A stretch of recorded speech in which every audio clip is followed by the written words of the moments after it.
É isso, galera. Salve, torcedor tricolor. Como é bom acordar no dia seguinte, depois de uma vitória como a de ontem, gigantesca, maiúscula, fundamental para o grande objetivo agora, que é conquistar essa vaga direta na fase de grupos da Libertadores. Está cada vez mais perto disso, mas uma vitória contra o Ceará, quem sabe já pode garantir. A gente vai falar mais disso ao longo da semana, mas esse vídeo aqui vai ser ainda para falar sobre situações do jogo de ontem e trazer informações importantes, inclusive sobre Paulo Henrique Ganso, que deixou o jogo ontem no segundo tempo, e eu apurei que ele sentiu no treino antes, ele foi poupado, na verdade, no treino antes do confronto, e eu vou trazer detalhes aqui para vocês agora neste vídeo. Calegari também, que passa a ser dúvida para o jogo da próxima segunda-feira, e durante a entrevista coletiva, o técnico Fernando Diniz confirmou que vem fazendo parte que vem comandando também ao lado da diretoria o planejamento para 2023, antes mesmo de acertar a sua renovação de contrato. Então já chega largando o like aí nesse vídeo, ajude para que esse conteúdo possa chegar a cada vez mais tricolores, a ajuda de vocês é fundamental para isso. Se inscreva no canal, muita gente que não é inscrito, assiste o canal não é inscrito. Hoje eu fui atendido por um médico que acompanha meu trabalho, assiste aqui a vídeos e não estava ligado que não tinha feito inscrição aqui no canal. Então, se você é um deles, confere aí, ative o sininho, porque todo dia, praticamente quase todo dia, tem informação exclusiva aqui no canal do Leste. Você sabe que a informação chega primeiro. Vamos que vamos tocar mais um vídeo aqui cheio de informações para vocês. Ontem, o Fernando Diniz, na entrevista coletiva, ele trouxe uma informação, ele confirmou uma informação que eu e até outros colegas também já trouxemos aí nos últimos dias, nas últimas semanas, de que ele está, de fato, tocando o planejamento para 2023 junto à diretoria, mesmo ainda não tendo assinado a renovação de contrato. E a gente sabe, eu já falei para vocês, está tudo muito bem encaminhado, já falei isso tem 2 semanas, resta apenas praticamente aí resolver alguns detalhes e a assinatura do contrato, e também em relação à questão da eleição, que é um fato que o Diniz vem citando, mas não é algo que está preocupando neste momento, né? O mais importante agora é garantir a vaga na Libertadores e tocar o planejamento para o ano que vem, porque não dá para deixar para planejar o futebol somente em dezembro. Isso não dá, é impossível. Então, vou trazer o trecho dessa fala do Diniz, antes de falar de Ganso e Calegari, e vou falar de Cano também, onde ele confirma que está fazendo parte desse planejamento e indicando jogadores, indicando reforços para o ano que vem. Alguns a gente já descobriu.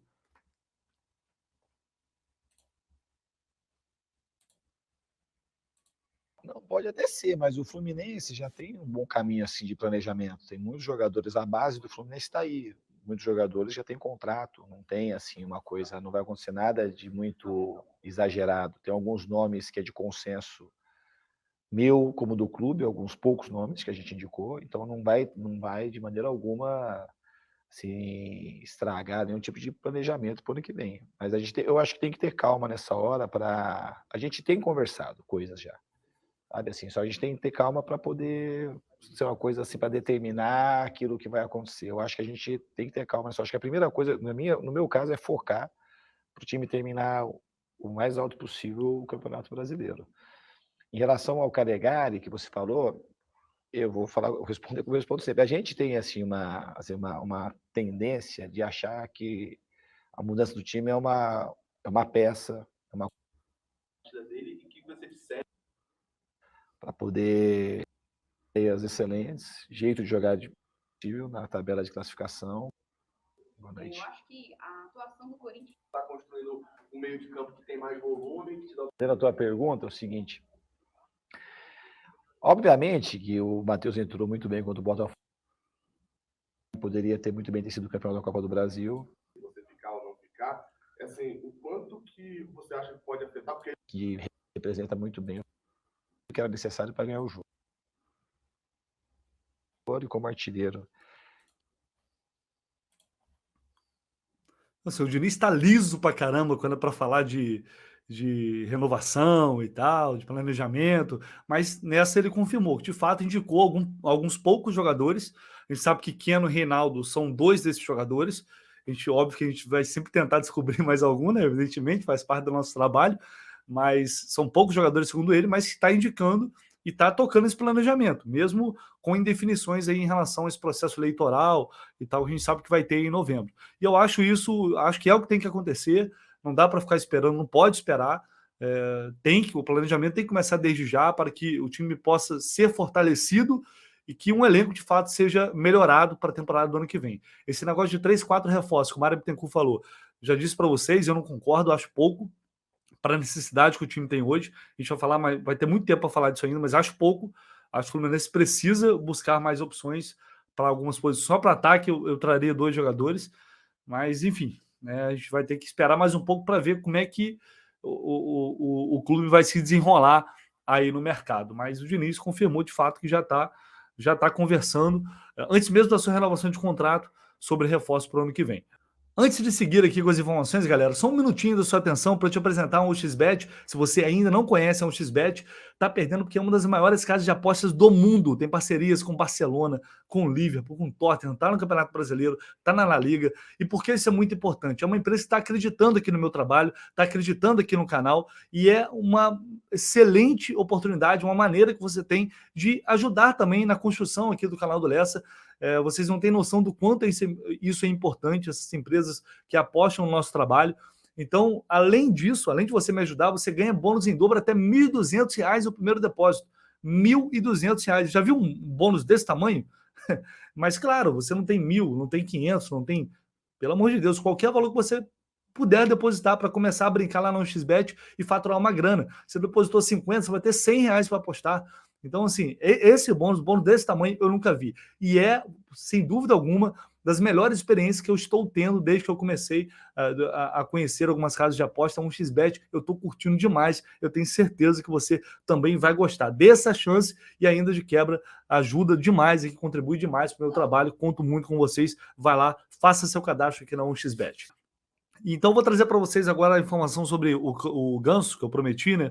O Ganso, ele saiu do jogo aos 12 do segundo tempo. Parei para ver aqui certinho. Aos 12 do segundo tempo, muita gente estranhou. Por mais que ele não estivesse fazendo uma boa partida, ontem ele estava meio apagado, na hora eu pensei, bom, deve ser só uma opção técnica, né? Não deve ser nada físico, não percebi nada. Mas eu apurei que o Ganso, no treinamento da terça-feira, ou seja, na véspera do jogo, ele só fez o aquecimento e não participou do restante da atividade. Ele foi poupado. Então, assim, também eu só não consegui descobrir o que exatamente, por que ele foi poupado. Provavelmente uma questão muscular, acredito eu. Isso aí tem que ser mais bem apurado, mas deve ter sentido alguma dor muscular. Então, para prevenir, ele não treinou, mas foi para o jogo. E a gente viu um desempenho aquém do Ganso para um jogo do nível que o Fluminense fez, onde todo mundo jogou muito bem, né? E ele esteve abaixo dos demais. Pode ser que essa seja uma das explicações.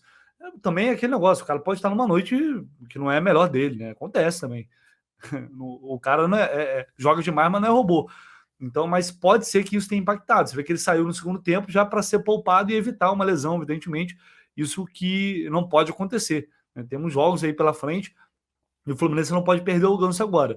Mas ele sentiu, portanto, no treino, sentiu algum incômodo no treino, na terça-feira, foi poupado, ainda assim foi para o jogo. Eu não vi ele reclamar, sinceramente, durante a partida. Não sei se vocês perceberam alguma coisa. Eu não percebi. Ele sentiu nada, nem no banco de reservas, ninguém mostrou nada. Então, creio que tenha sido só uma questão de precaução mesmo, para evitar um desgaste maior e aí, consequentemente, uma lesão depois. O Ganso que já teve lesão nessa temporada, então, assim, todo cuidado é pouco para não acontecer justamente agora nessa reta final de temporada e no momento que o time está recuperando confiança. E o Calegari, ele saiu, o Diniz, na entrevista coletiva, essa pergunta que ele respondeu aí foi até feita pelo Gabriel Amaral, aliás, as duas, né, perguntando sobre o Calegari também, e na coletiva o Diniz falou que o Calegari, ele falou a palavra machucado, né? O Calegari saiu machucado. Normalmente o treinador não fala isso. Então dá a entender que foi uma lesão, que teve uma lesão. Ele vai ser reavaliado nesta sexta-feira pelo departamento médico, vai passar por exame certamente, para saber se de fato houve ou não uma lesão muscular. Tomara que não, porque o Calegari fez um grande jogo. Falei na análise de ontem, aliás, quem não assistiu o vídeo da análise de ontem está aqui no canal, o trecho ali que eu faço a análise do jogo, da live de ontem, então vou deixar aqui para vocês no card, e quem puder, volta lá, depois confere lá para ver se vocês concordam com a minha visão sobre a partida.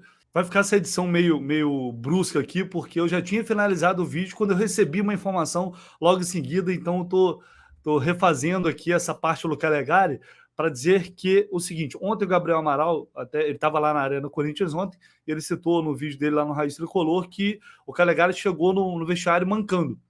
E aí eu recebi informação agora de que, de fato, preocupa um pouco, e se ele viajar para Fortaleza para enfrentar o Ceará, vai ser surpresa. A tendência é de que ele não viaje, a tendência é de que ele fique fora realmente dessa partida. Tomara que não tenha sido nada grave, ele vai passar por exames ainda hoje, na verdade, só conferir para ver se é isso mesmo. Ele vai passar por exames... não, amanhã. Vai passar por exames amanhã, e aí vai ser reavaliado, enfim, para saber se houve uma lesão, em que grau foi a lesão, mas a tendência é de que, de fato, ele não viaje para enfrentar o Ceará, e aí o Diniz pode ser que seja obrigado a escalar o Cris Silva, porque parece que só assim, né? Escalar o Cris Silva vai depender também do Caio Paulista se recuperar das dores abdominais, se ele uma gastroenterite, se ele vai se recuperar a tempo. A tendência é até de que ele se recupere. É provável que esteja à disposição. A Diniz vai ter que escolher entre Cris Silva e o Caio Paulista. E eu citei o Calegari, aproveitou bem demais a oportunidade. Méritos dele, méritos do Diniz também, que acreditou nele, apesar de eu ter falado que era contra, que eu não achava uma boa ideia, mas está aí. Quem prova é o campo, é o jogador quando entra em campo e dá contra o recado. Então a gente às vezes discorda, mas torce para dar certo. E esse foi o caso. Se vai dar sempre certo, se ele vai continuar, se ele vai ter o mesmo nível de atuação em outras partidas, a gente não sabe. Mas ontem ele foi muito bem e aproveitou muito essa oportunidade. Foi um dos grandes jogadores em campo, e para coroar essa atuação, fez aquele cruzamento perfeito de canhota para o Cano fazer aquele golaço. E para falar em Cano, cara, é impressionante, né? A matéria do Marcelo Neves aqui no Extra, o Cano simplesmente está quebrando recordes atrás de recordes. É um negócio incrível. Ele já ultrapassou o Washington como segundo maior artilheiro do Flu em uma única temporada no século, com 38 gols. O Coração do Valente tinha 37. Agora ele chegou a 20 gols no Campeonato Brasileiro e superou o uruguaio Acosta como o maior artilheiro estrangeiro desde que o torneio passou a ser disputado por pontos corridos com 20 clubes. Então ele superou o Acosta, que naquele ano fez 19 pelo Náutico, foi uma temporada brilhante do Acosta, depois ele foi para o Corinthians. Também com esses 20 gols, ele igualou a marca do ídolo Fred pelo Fluminense na edição de 2012, né, quando o Fluminense conquistou o tetracampeonato brasileiro, e também ultrapassou a marca do Hulk.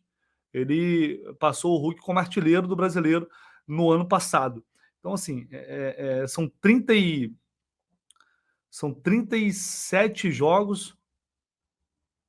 Então, assim, com um gol ele vai superar também o Aristizábal, aquele time histórico do Cruzeiro 2003, como o maior artilheiro estrangeiro de uma única edição de Campeonato Brasileiro, contando todas as edições, em toda a história. Na época, o Aristizábal, ele marcou 21 gols lá com a camisa do Cruzeiro em 2003. É realmente impressionante o que esse jogador vem fazendo história, um desempenho espetacular. Germancano e John Arias, cara. Eu falei isso também na análise de ontem, que o John Arias jogou ontem. Só chama a bola de meu amor, o John Arias. É muita intimidade que tem com a criança. É impressionante. E o Cano, cara, acertou na loteria, né? O que esse cara a temporada que esse cara tá fazendo, a capacidade que ele tem de finalização, né? Por mais que ele tente, muitas vezes ele erre, até arrisca chutes desnecessários, mas é a característica dele, não tem jeito. Se puder definir a jogada com um toque, ele vai definir com um toque, ele não vai dar dois.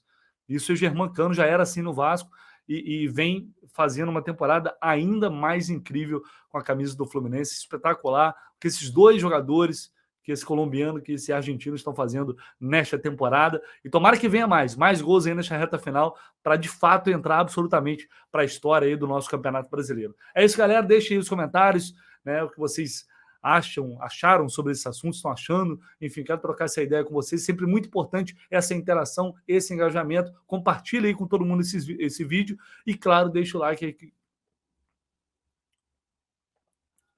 Então é isso, galera, deixa um comentário aí, eu quero ouvir vocês também, o que vocês acham desses assuntos aí, para a gente trocar essa ideia. É muito importante essa interação, esse engajamento. Compartilha com todo mundo esse vídeo e deixa o like aqui, por favor, é muito importante. Não se esqueça, tamo junto, até a próxima, valeu!